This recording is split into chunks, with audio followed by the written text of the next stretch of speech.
Bismillahirrahmanirrahim. Assalamualaikum warahmatullahi wabarakatuh. Di sini saya akan menjelaskan mengenai lipid metabolisme serta lipid transport and storage ya. Transportasi dan penyimpanan lipid. Oke. Sebagai pendahuluan di sini saya akan menjelaskan terlebih dahulu lemak itu apa. Lemak adalah bentuk simpanan energi utama atau yang terbesar dalam tubuh kita.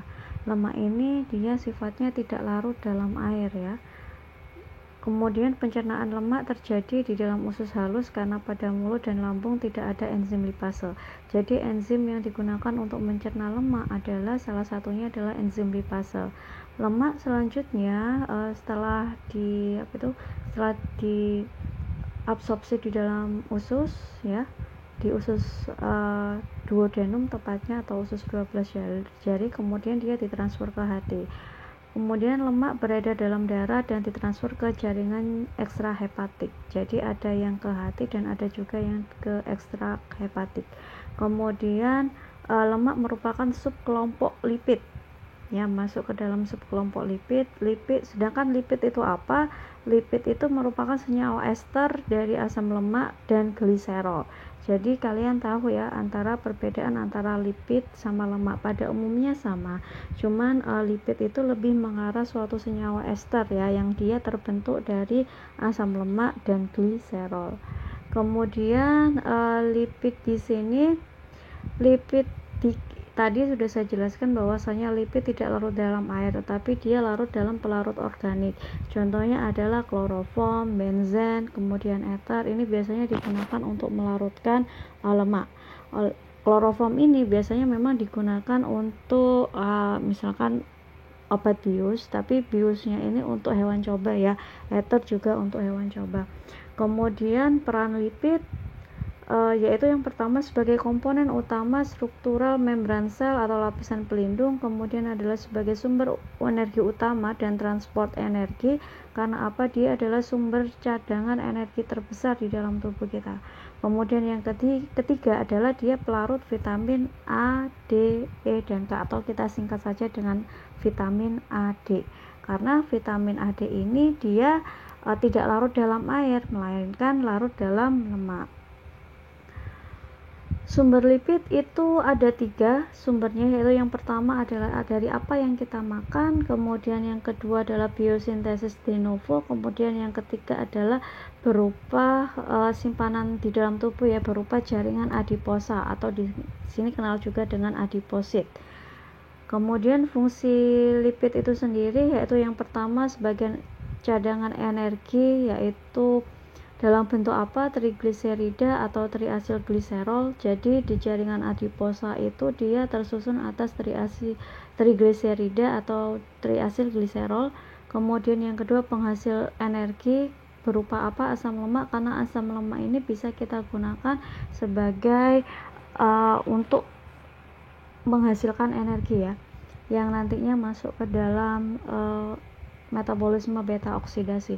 Kemudian yang ketiga adalah sebagai pelindung. Di sini lipida di sekitar organ tubuh. Oke, saya kasih contoh di sini. Pada dasarnya hampir di seluruh tubuh kita itu ada suatu lapisan yang mana lapisannya itu tersusun atas lemak. Tujuannya adalah agar tidak terjadi kerusakan secara langsung, dan dia fungsinya adalah sebagai pelindung.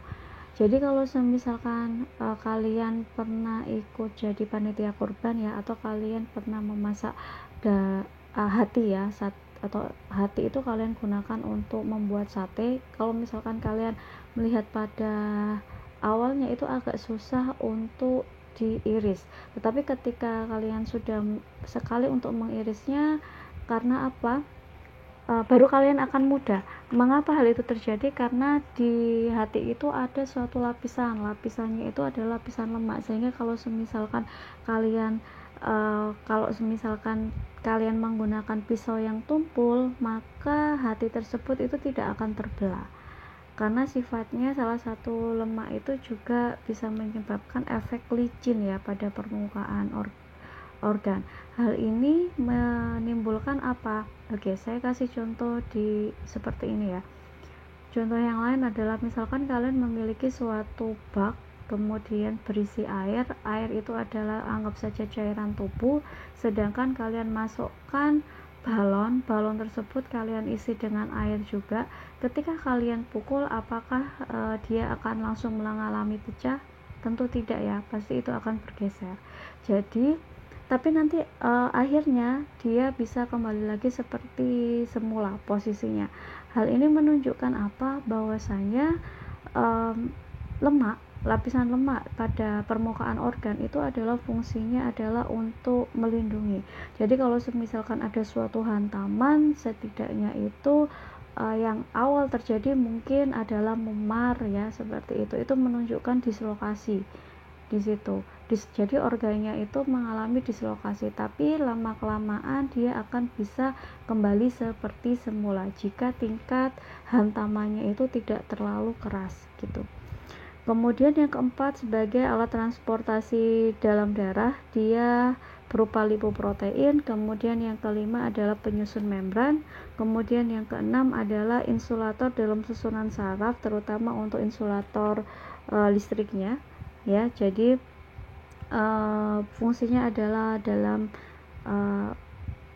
arus biolistrik ya, biolistrik yang terdapat pada sistem saraf di otak. Kemudian insulator panas, dia lokasinya di bawah kulit pada umumnya. Oleh karena itu, insulator panas ini saya kasih contoh seperti ini. Inilah yang menjadi alasan kenapa seseorang yang dia gemuk, dia itu ketika musim dingin dia akan bertahan, tetapi ketika musim panas dia tidak bertahan. Karena apa? Ketika musim dingin, ingat fungsi lemak itu sendiri adalah sebagai insulator panas. Jadi timbunan lemak di bawah kulitnya itu dia mampu untuk menghangatkan organ-organ di dalamnya. Organ normal itu suhunya sekitar 37 derajat Celcius agar metabolisme itu tetap berjalan lancar. Tapi kalau semisalkan rendah, yang ditakutkan lama-kelamaan bisa menyebabkan hipotermia. Hipotermia itu yang selanjutnya bisa mengalami disfungsi pada aktivitas metabolisme di dalam tubuh. Nah, alasannya lain kenapa tadi kalau semisalkan suhu orang kurus itu tapi dia tahan panas ya, tapi dia tidak tahan dingin. Karena apa tahan panas? Karena memang tidak ada lemak yang dirubah menjadi kalori karena akibat panas tersebut. Tetapi kalau semisalkan dia pada suhu dingin, karena tidak ada lapisan lemak di bawah kulitnya, sehingga dia langsung ya merasakan kedinginan sehingga kemudian menggigil dan seterusnya. Kemudian jenis lipid ini ada beberapa jenisnya, nanti akan lebih jelas ya, tapi di sini saya akan jelaskan lebih singkat saja, yaitu yang pertama asam lemak. Dia terdiri dari asam lemak jenuh dan asam lemak tak jenuh. Kemudian yang kedua ada gliserida, yang dia terdiri dari gliserida netral dan fosfogliserida. Kemudian yang ketiga adalah lipid kompleks, yang mana dia terdiri dari lipoprotein dan glikolipid. Kemudian yang keempat adalah non-gliserida, yang terdiri dari sphingolipid, steroid dan malam ya. Nah, ini untuk lebih jelasnya klasifikasi lipid, ada lipid sederhana dan lipid kompleks, serta ada juga prekursor dan lipid turunan. Untuk lipid sederhana itu contohnya adalah lemak biasa, kemudian minyak itu kayak minyak goreng ya, seperti itu termasuk lemak cair. Kemudian wax atau malam, pada dasarnya wax atau malam itu tersusun atas ester asam lemak dan alkohol monohidrat. Sedangkan kalau kompleks di sini contohnya ada 3, yaitu yang pertama fosfolipid yang terdiri dari glikoserophospholipid dan sphingolipid. Ini lokasinya ada di mana? Contoh dari sphingophospholipid adalah sphingosine ya, dia susunannya sphingosine. Di sini lokasinya ada di sistem saraf. Sedangkan glikoserophospholipid dia terdiri dari gliserol dan alkohol. Kemudian contoh yang lain adalah glikolipid. Yang kedua yaitu glikolipid. Yang kedua adalah glikolipid atau glikosphingolipid. Ini jika jika lokasinya di sistem saraf yang terdiri dari asam lemak, sphingosine dan karbohidrat. Kemudian ada kompleks lipid kompleks contohnya adalah sulfolipid, aminolipid, dan ada lipoprotein. Selain itu ada juga prekursor dan lipid turunan yang lainnya. Kemudian ini adalah struktur lipid ya. Jadi ingat tadi saya jelaskan bahwasannya storage lipid atau penyimpanan lipid itu lokasinya di jaringan adiposa. Jaringan adiposa pada setiap orang itu pada umumnya itu berbeda-beda ya satu sama lain, tetapi memang biasanya lokasinya ada di bawah kulit. Tetapi di bawah kulit bagian mana itu setiap orang itu berbeda-beda. Itulah kenapa ada variasi. Misalkan kenapa seseorang merasa gemuk di bagian pantat, kenapa gemuk pada bagian lengan, kenapa gemuk pada bagian paha. Ingat, dilihat juga dari faktor keturunannya. Seperti itu. Nah, di jaringan adiposa itu tersusun atas triasil gliserol. Pada dasarnya triasil gliserol itu tersusun atas apa? Ada satu gliserol ya di sini, yang mana gliserol ini mengikat tiga fatty acid atau asam lemak, atau di sini adalah triasil, ada 3 asil yang terikat ke gliserol.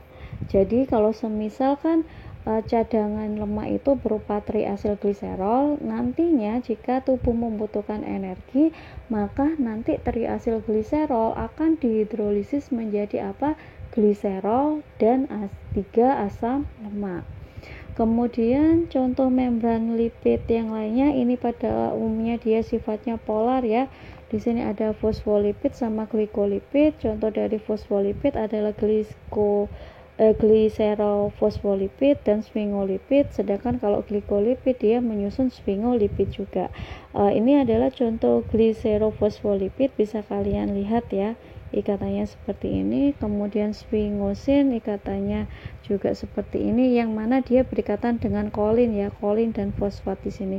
Sedangkan kalau yang di sini sphingosine yang dia berikatan dengan asam amino yang lain yaitu glutamat ya, serta galaktosa. Bukan galaktosa ya. Kemudian di sini dia juga mengikat satu asam lemak. Kemudian asam lemak ini pada dasarnya dia tersusun atas rantai panjang hidrokarbon yaitu sekitar 14-20 dan genap ya, dan gugus karboksilat yang terikat pada ujungnya. Fungsinya asam lemak ini adalah pembentuk fosfolipid dan glikolipid yang merupakan molekul amfipatik ya sebagai komponen membran biologi. Apa itu amfipatik? Silakan kalian cari ya. Dan itulah yang menjawab di sini juga ya, kenapa kok dia sifatnya polar. Kemudian sebagai sumber energi tersimpan, ketiga penyusun struktur membran, insulasi, pelindung termal, dan prekursor hormon ya. Kemudian asam lemak di sini terdiri dari 2, ada asam lemak jenuh dan asam lemak tidak jenuh. Asam lemak jenuh ini kita kenal juga dengan asam lemak tersaturasi, sedangkan kalau asam lemak tidak jenuh dia yang tidak tersaturasi. Karena apa? Karena ikatannya double. Pastinya di dalam pikiran kalian antara lemak jenuh sama lemak tidak jenuh lebih kuatan lemak tidak jenuh, tapi kalian salah. Karena apa? Karena asam lemak tidak jenuh itu kan dia bisa rangkap 2 atau rangkap 3.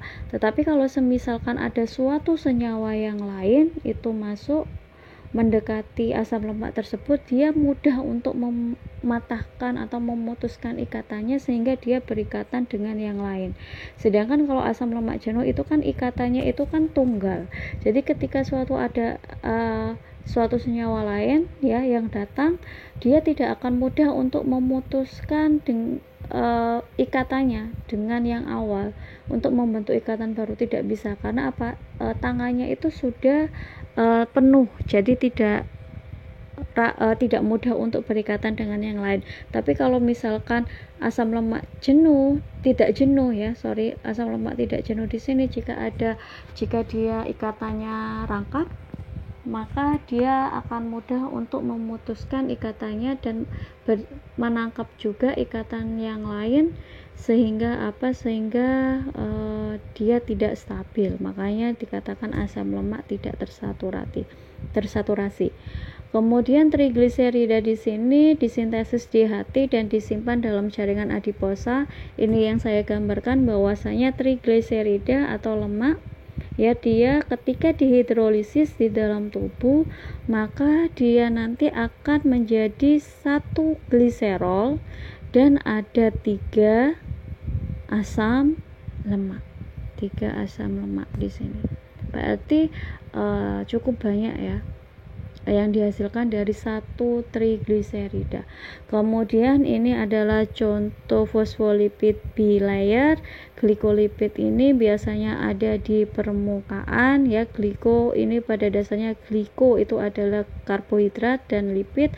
Jadi karbohidrat yang berikatan dengan lipid, contohnya di sini, ya, di sini di permukaan sel.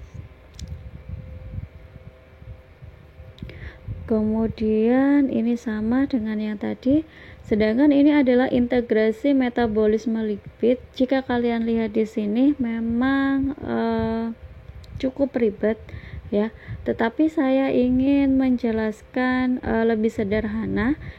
Kita mulai startnya itu adalah dari asam lemak di sini.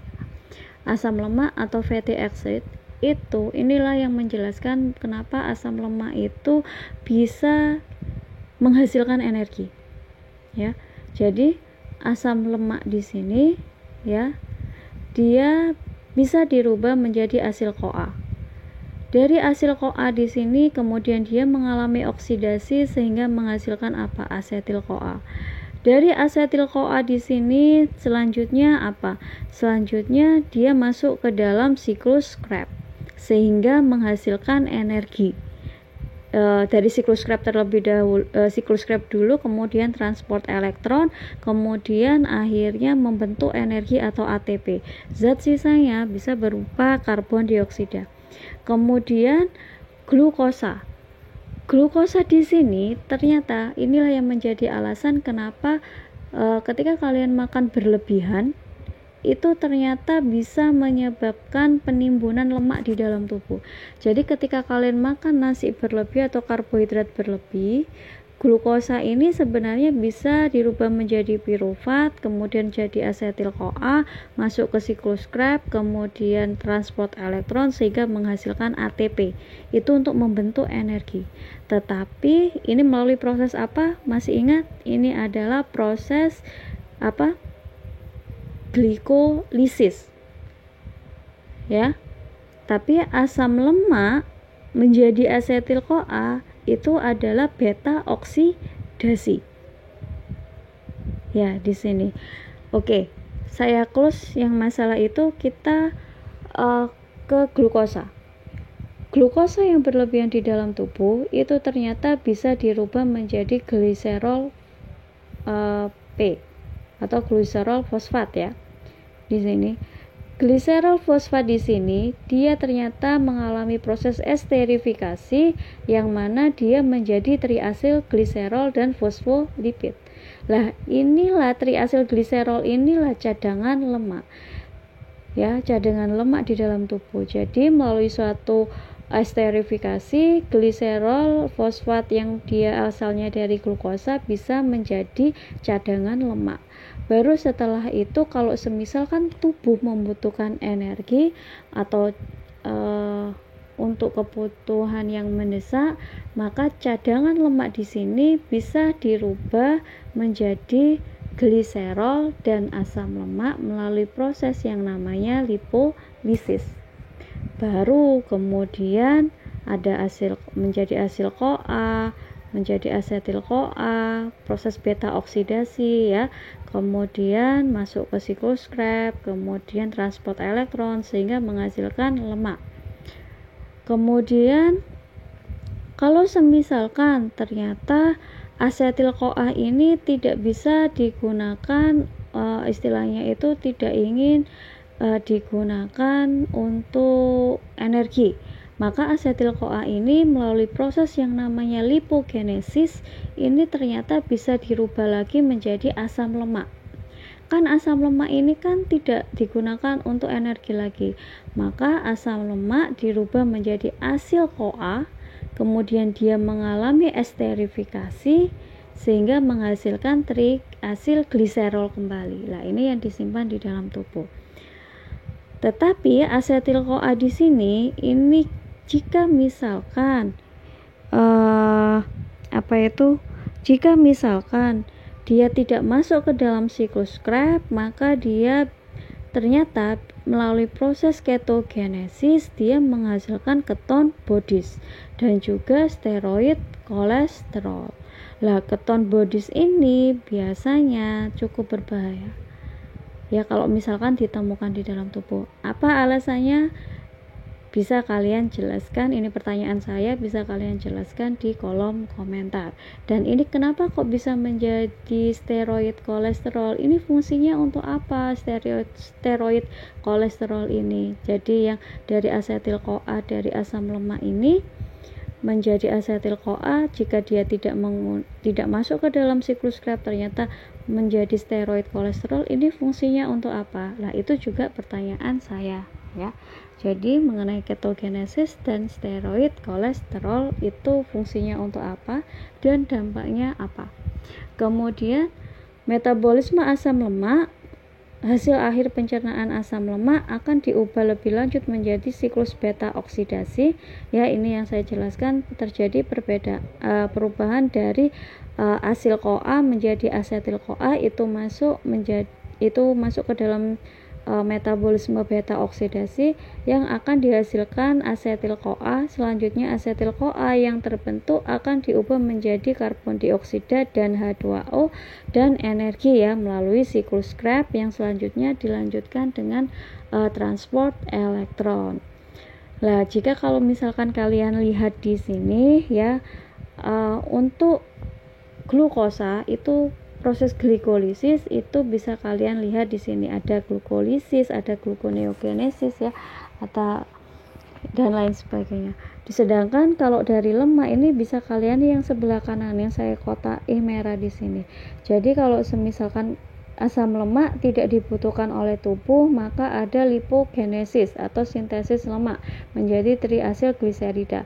Tetapi kalau semisalkan trigliserida ini dibutuhkan untuk menghasilkan energi, maka dia bisa dirubah lagi menjadi asam lemak melalui proses lipolisis.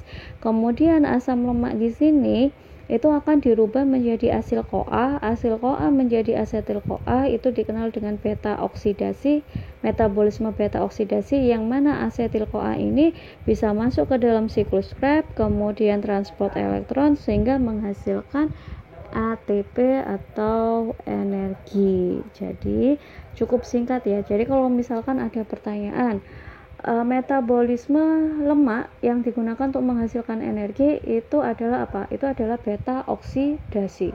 Sedangkan kalau metabolisme glukosa untuk menghasilkan energi itu namanya apa? Glikolisis. Jadi kalian harus paham. Kemudian ada 3 fase metabolisme asam lemak, yaitu yang pertama ada beta oksidasi, tadi perubahan dari asil CoA menjadi asetil CoA, yang selanjutnya masuk ke siklus Krebs. Kemudian yang ketiga adalah fosforilasi oksidatif yang dia terjadi di transport elektron. Hasil akhir pencernaan lemak itu berupa apa? Dia asam lemak dan gliserol. Ingat tadi trigliserida dia dihidrolisis menjadi asam lemak dan gliserol. Metabolisme asam lemak dan gliserol ini ada 2 jenisnya, ada metabolisme asam lemak itu sendiri dan metabolisme gliserol ya. Kemudian metabolisme asam lemak di sini kita kenal dengan beta oksidasi asam lemak. Tahapannya yaitu yang pertama aktivasi asam lemak terlebih dahulu, kemudian transport asil lemak CoA atau fatty acid CoA, kemudian barulah terjadi reaksi-reaksi seperti oksidasi, hidrasi, kemudian pemutusan ikatan CC ya melalui proses reaksi tiolisis. Kemudian aktivasi asam lemak di sini dia di mana lokasinya? Jadi asam lemak itu dioksidasi di mitokondria. Jadi asam lemak itu mengalami aktivasi sebelum memasuki mitokondria. Jadi dia sebelum masuk ke mitokondria dia harus diaktifasi sendiri terlebih dahulu. Berarti lokasinya ada di sitosol. Kemudian ATP memacu pembentukan ikatan thioester antara gugus karboksil asam lemak dan gugus sulfhidril pada CoA. Kemudian reaksi aktivasi berlangsung di membran luar mitokondria yang dikatalisis oleh enzim asil CoA sintetase ya di sini.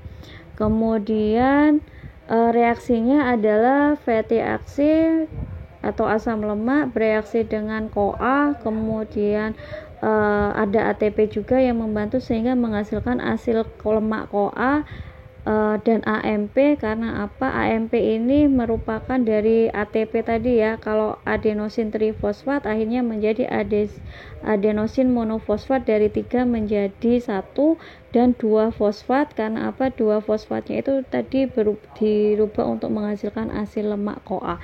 Jadi ATP di sini menjadi AMP dan 2 fosfat.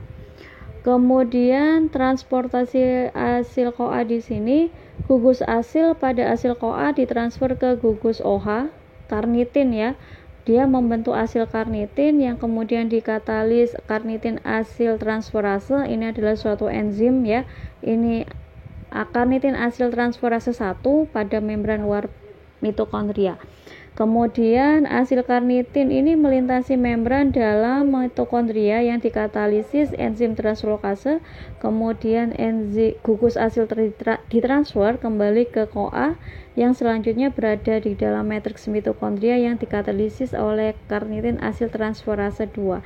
Jadi enzim asil transferase karnitin asil transferase itu ada 2, ada yang satunya satu ada di membran luar, sedangkan kalau yang 2 itu di membran bagian dalam. Kemudian enzim translokase dia memindahkan kembali karnitin ke sitosol seperti itu. Jika kalian lihat transportasi ester asil CoA bisa kalian lihat di sini ya. Ini ada karnitin transferase 1 ya, ini lokasinya. Ini adalah membran, ini adalah membran mitokondria, di sini adalah mitokondrianya. Kemudian ini ada suatu lemak yang telah lipid yang telah diaktifasi, asam lemak ya, asam lemak yang diaktifasi. Kemudian dia berusaha masuk ke dalam mitokondria itu melalui asil transferase 1, karnitin asil transferase 1 agar bisa masuk. Kemudian akhirnya dia masuk, ini ada intermembran space ya, ingat ada lipid ini ada ini dia disusun double. Kalau misalkan kalian lihat di sini, ini kan ada 2 lapisan ya, jadi ada 2 membran. Ini intermembran space. Kemudian di sini asam lemaknya dalam berupa asil CoA itu, kemudian dia masuk dibantu juga dengan karnitin asil transferase ya. Di sini ada transporternya, baru nanti terjadi pembentukan asetil CoA, kemudian baru terjadinya proses pembentukan energi menjadi maksudnya itu dari asil CoA menjadi asetil CoA, beta oksidasi itu lokasinya di mitokondria di dalam sini, kemudian masuk ke siklus Krebs, kemudian selanjutnya masuk ke dalam transport elektron, kemudian menjadi energi atau ATP. Reaksi beta oksidasi di sini terdiri dari 4 proses utama, yaitu yang pertama dehidrogenasi, yang kedua hidratasi, ketiga dehidrogenasi kembali, kemudian yang keempat baru reaksi teolisis. Jadi berapakah jumlah reaksi yang dibutuhkan untuk mengoksidasi asam palmitat menjadi asetil CoA? Oke, silakan kalian cari. Step 1 yaitu dehidrogenasi atau oksidasi. Di sini terjadi perubahan dari asil CoA menjadi transenoil CoA. Nah, di sini berperan pada pembentukan rantai ganda antara atom C2 ya dan C3. Ini nomor 2, ini nomor 3, yang dia memiliki akseptor hidrogen FAD. Antara asam lemak yang berbeda panjangnya dia pastinya juga dengan beda enzim. Kemudian step 2 itu ada hidrasi, yang mana hidrasi di sini ini dari trans-enoyl CoA, dia mengalami hidrasi sehingga menghasil L3 hidroksi asil CoA. Ya, di sini dia mengkatalisis hidrasi trans-enoyl CoA dan penambahan gugus hidroksi pada C nomor 3.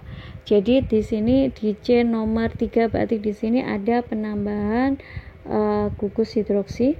Kemudian karena ini ya awalnya dia rangkap, kemudian enzim ini bersifat stereospesifik. Apa itu? Silahkan kalian cari apa itu maksudnya stereospesifik pada enzim.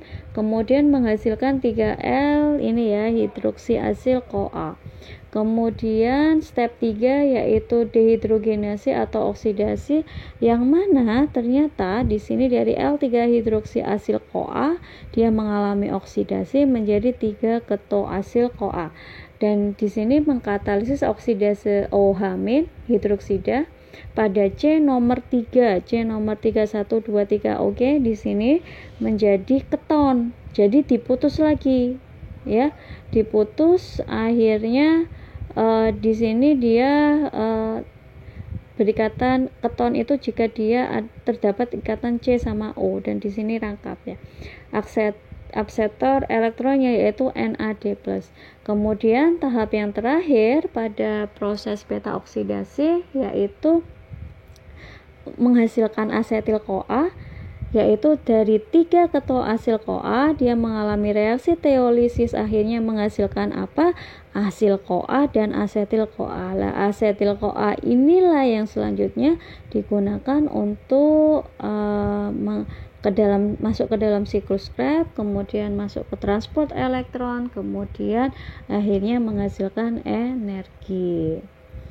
Kemudian ada metabolisme gliserol.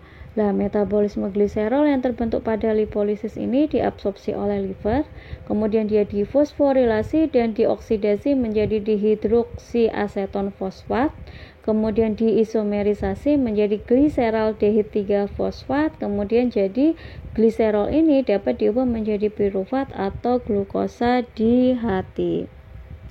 Kemudian gliserol di sini ya, gliserol ini dia dirubah oleh gliserol kinase menjadi ini enzim ya, menjadi L-gliserol 3 fosfatase ya.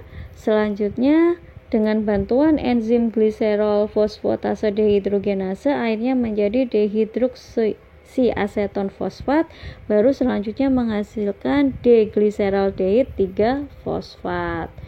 Kemudian pada sintesis asam lemak itu tidak sepenuhnya merupakan kebalikan dari degradasi asam lemak, tidak ya.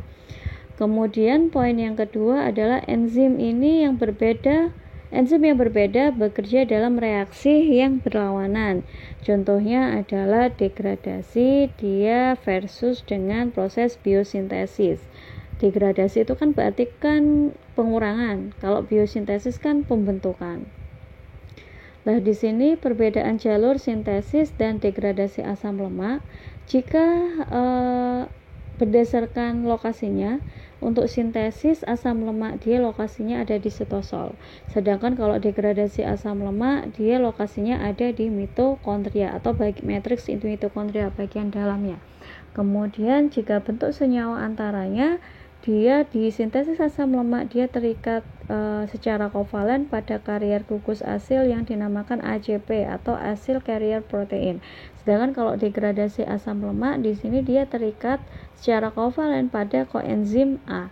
Kemudian enzim-enzim yang terlibat kalau sintesis asam lemak dia berasosiasi dalam sebuah rantai polipeptida yang dinamakan fatty acid sintase. Ya, ini sintesis asam lemak. Tapi kalau degradasi asam lemak dia tidak akan berasosiasi. atau berikatan dengan senyawa yang lain. Kemudian kalau kebutuhan oksidator atau reduktor untuk sintesis atau pembentukan asam lemak, dia membutuhkan senyawa reduktor NADPH, sedangkan kalau degradasi asam lemak di sini memerlukan senyawa oksidator NAD+ dan FAD. Oke. Istilah sintesis asam lemak itu berarti pembentukan asam lemak. Oleh karena itu lokasinya dia ada di sitosol. Tetapi kalau degradasi asam lemak itu lebih mengarah pembentuk. Nantinya itu asam lemak dikurangi untuk pembentuk. Dia mengalami degradasi, tujuannya adalah untuk pembentukan energi seperti itu. Jadi kalian tahu ya perbedaan istilah di sini sintesis asam lemak dan degradasi asam lemak. Kemudian sintesis asam lemak pada eukariotik dan prokariotik pada dasarnya sama. Biosintesis ini terdiri dari 3 langkah, yaitu biosintesis asam lemak dari asetil-CoA yang lokasinya ada di sitosol. Kemudian yang kedua, pemanjangan rantai asam lemak, dia lokasinya di mitokondria dan retikulum endoplasma, sedangkan ada juga desaturasi di retikulum endoplasma. Kemudian ada biosintesis asam lemak ini, dia pasti membutuhkan malonyl-CoA. Dia fungsinya adalah sebagai substrat dan di sini dia butuh ATP. Kemudian reaksi biosintesis asam palmitat itu pada dasarnya dari 8 asetil-CoA yang diperlukan, dia akan menghasilkan 7 ATP dan 14 NADPH. Ya. Enzim untuk sintesis asam lemak itu adalah kompleks fatty acid sintase atau asam lemak sintase.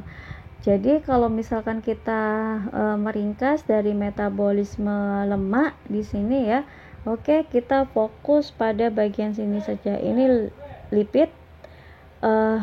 Lipid di sini nanti dia mengalami lipolisis, akhirnya menghasilkan asam lemak. Asam lemak ini jika dia mengalami esterifikasi, maka dia akan menjadi trigliserida yang disimpan di jaringan adiposa di dalam tubuh. Tetapi kalau trigliserida ini dibutuhkan ya untuk menghasilkan lemak, maka prosesnya itu dikenal dengan lipolisis. Lah, asam lemak menjadi asetil-CoA kita kenal dengan beta oksidasi.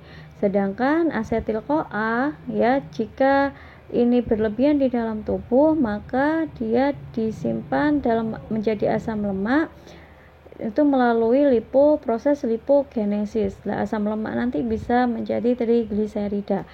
Asetil-CoA di sini bisa kita gunakan untuk pembentukan ATP ya. Di sini melalui 3 proses ya sebenarnya. Yang pertama ada siklus asam sitrat atau siklus Krebs ya, yang nanti menghasilkan yang nantinya masuk ke dalam transport elektron menghasilkan ATP. Kemudian zat sisanya berupa karbon dioksida dan H2O. Sedangkan untuk pembentukan yang lain itu sebenarnya juga bisa untuk menghasilkan energi, tapi melalui proses ketogenesis yang memiliki dampak yaitu terbentuknya asetoasetat yang kemudian berupa 2 zat sisanya hidroksibutirat dan aseton. Tetapi kalau semisalkan asetil-CoA ini menjadi kolesterol, maka nanti dia melalui proses yang namanya kolesterolgenesis. Oke. Beta oksidasi, jika kalian melihat dari urutannya itu berada di manakah? Jadi aktivasi asam lemak itu lokasinya ada di luar atau di sitoplasma atau sitosol. Baru ketika dia masuk ke dalam mitokondria ya, ini baru aktivasi. Baru kemudian ditransport transport asam lemak ke dalam mitokondria. Selanjutnya akan menjadi asetil-CoA, yaitu melalui proses beta oksidasi. Jadi jika kalian lihat di sini aktivasi asam lemak lokasinya ada di mana? Lokasinya ada di sitosol atau sitoplasma. Selanjutnya ada transportasi lemak. Lah, lipid di sini diangkut oleh plasma darah dalam bentuk lipoprotein dan asam lemak bebas. Nah, ini adalah contoh dari lipoprotein yang di sini ada APO ya, pada permukaannya ada protein, kita kenal APO, ada kandungan triasilgliserolnya, kemudian di sini lapisannya adalah ada fosfolipid monolayer, ingat dia bukan bilayer tapi mono, satu. Kemudian ada kolesterol ester, kemudian ada di sini ada asam lemak bebas, dan ada juga kolesterolnya. Kemudian macam-macam lipoprotein itu ada apa saja? Pada dasarnya ada 5 ya, tapi yang umum itu ada 4, tapi yang diketahui pada umumnya ada 5. Yang untuk lebih spesifiknya itu ada 5, tapi di sini saya menjelaskan 4, tapi nanti mengenai IDL nanti akan saya terangkan di selanjutnya ya, slide selanjutnya. Yang pertama ada kilomikron, dia mengandung banyak trigliserida dan berasal dari penyerapan dalam usus. Jadi kilomikron ini fungsinya dia akan membawa nutrisi dari usus halus duodenum ya menuju ke hati. Kemudian ada very low density lipoprotein atau VLDL. Di sini penyusun utama trigliserida dan berasal dari hati. Kemudian yang ketiga ada low density lipoprotein. Ya, di sini hasil katabolisme VLDL dan tersusun atas kolesterol, itulah kenapa dikenal juga dengan kolesterol jahat.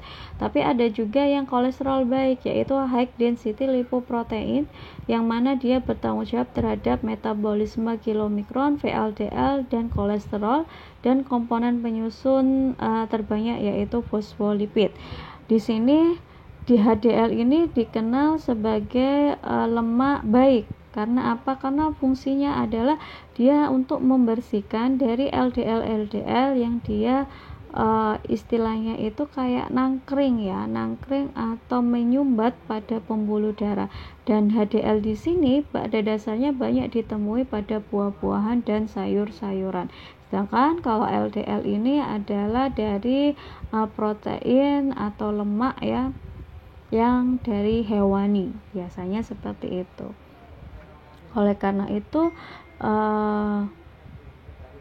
gizi seimbang itu sangat penting sekali. Nah, ini adalah ukurannya. Ukuran yang paling besar adalah kilomikron, kemudian lebih kecil lagi adalah VLDL, lebih kecil lagi adalah IDL, kemudian lebih kecil lagi LDL, sedangkan yang paling kecil adalah HDL. Tapi meskipun begitu, HDL ini dia dikenal dengan lemak baik. Sedangkan kalau LDL ini relatif lebih besar ya, tetapi dia dia memberikan pada dasarnya jika dia mengumpul pada satu lokasi itu bisa menimbulkan penyakit. Nah, kenapa kok kilomikron ini ukurannya paling besar ya? Kilomikron ini ukurannya paling besar karena apa? Karena tugasnya dia berat, membawa nutrisi dari duodenum menuju ke hati. Nah, ini perbedaan antara LDL sama HDL. Jika carriernya dia pada LDL dia kolesterol ester ya, HDL juga sama kolesterol ester. Kalau main protein yang ada di dinding sel itu ada ApoB LDL, kalau HDL itu ApoA1. Kalau diameternya ini bisa kalian lihat LDL 24, kalau HDL ini 10. Fungsinya transport fungsinya adalah membawa kolesterol menuju ke jaringan. Kalau di sini membawa kolesterol kembali ke hati. Lah, itulah kenapa LDL ini berbahaya ya kalau semisalkan dibiarkan di dalam tubuh, karena bisa menyebabkan beberapa penyakit. Contohnya adalah arteriosklerosis yang merembet kemana nanti. Arteriosklerosis itu nanti yang bisa memicu jantung koroner, kemudian penyakit stroke seperti itu. Kalau LDL ini pada dasarnya berasal dari VLDL, tapi kalau yang HDL di sini dia berasal dari protein yang disekresi dari liver ya, dan usus ya. Kemudian high levelnya di sini faktor resiko, dia mengindikasikan faktor LDL ini mengindikasikan faktor resiko pada penyakit jantung koroner ya contohnya. Kemudian sedangkan kalau kita konsumsi tinggi HDL, malah sebaliknya kita bisa terlindungi dari penyakit jantung koroner. Makanya di sini LDL dikenal dengan bad kolesterol atau kolesterol buruk, sedangkan kalau HDL itu dikenal dengan kolesterol baik. Nah, ini adalah total kolesterol. Pastinya itu kalian jika melakukan pemeriksaan secara mandiri atau monitoring dengan menggunakan PO-CT biasa, itu biasanya kan rapid test dan cepat kan ya, tinggal kalian tusuk keluar darahnya, kemudian ada strip kolesterol, kemudian muncul di layar berapa hasilnya. Ternyata yang kalian identifikasi adalah total kolesterol. Total kolesterol itu tersusun atas apa? Atas LDL, HDL, sama trigliserida. Jadi itu adalah gabungan nilai ketiganya. Bu, kalau semisalkan saya ingin menguji LDL sendiri, HDL sendiri, TG sendiri, apakah bisa? Tentu bisa. Ya, di sini. Tapi kalau misalkan pemeriksaan secara cepat dengan menggunakan PO-CT yang biasanya ya, itu sebenarnya total kolesterol. Oleh karena itu nilainya itu pasti akan berbeda-beda ya. Kalau total kolesterol standarnya kan 200 mg total kolesterol itu nilainya 200. Jadi kalau misalkan lebih dari itu, maka nanti bisa dikatakan dia kena kolesterol seperti itu. Nah, di sini bisa kalian lihat bahwasanya LDL di sini. Jadi yang kuning ini adalah LDL, dia itu mampu menyisip ya ke di sini pembuluh darah, yang mana lama-kelamaan dia bisa menumpuk di sini. Sedangkan HDL yang hijau di sini ini sebenarnya dia membersihkan, jadi dia masuk ke dalam membran pembuluh darah di sini, kemudian masuk untuk menyerap dari LDL di sini, kemudian dia menuju ke hati untuk mengembalikan kembali seperti itu. Ini adalah metabolisme lipoprotein, itu terdiri dari dua, eksogenus sama endogenus. Nah, kalau eksogenus itu yang berperan apa? Eksogenus itu yang berperan adalah kilomikron. Jadi di sini ada usus halus ya. Di usus halus itu kan penyerapan nutrisi. Dia dibawa oleh kilomikron ya, dialirkan ke seluruh tubuh. Kemudian sisanya zat sisa yang dibawa oleh kilomikron dia akan dialirkan ke hati. Jadi eksogenus itu dari usus menuju ke hati. Kemudian dari hati ini kan dia difilter. Nah, nutrisi kemudian dibawa oleh VLDL di sini. VLDL ini dia dialirkan ke seluruh tubuh. Nah, zat sisanya dia akan diangkut oleh IDL. IDL itu singkatannya apa? Intermediate density lipoprotein. Nah, selanjutnya IDL ini sisanya apa? Dia bisa kembali ke hati, tetapi dia juga bisa zat sisanya dibawa oleh LDL. Nah, LDL ini seharusnya bagaimana? LDL seharusnya dia kembali ke hati, tetapi yang terjadi adalah LDL itu seringkali itu nangkring di beberapa jaringan yang dia lewati, sehingga menyebabkan timbulnya plak di situ dan terjadi bisa menyebabkan aterosklerosis, penyakit. Nah, pada dasarnya apa? Semuanya itu kembali ke hati. Oleh karena itu hati juga mensekresikan yaitu HDL. HDL ini fungsinya adalah membersihkan LDL yang ada di jaringan untuk kembali lagi ke hati, karena LDL ini termasuk yang bandel seperti itu. Jadi metabolisme endogenus ini dia meliputi apa? Dari hati menuju ke hati. Lipoprotein apa saja yang meliputi? Yaitu ada VLDL, IDL, LDL, dan ada satu lagi adalah HDL. HDL. HDL ini fungsinya adalah untuk membersihkan LDL yang ada di jaringan agar kembali lagi ke hati.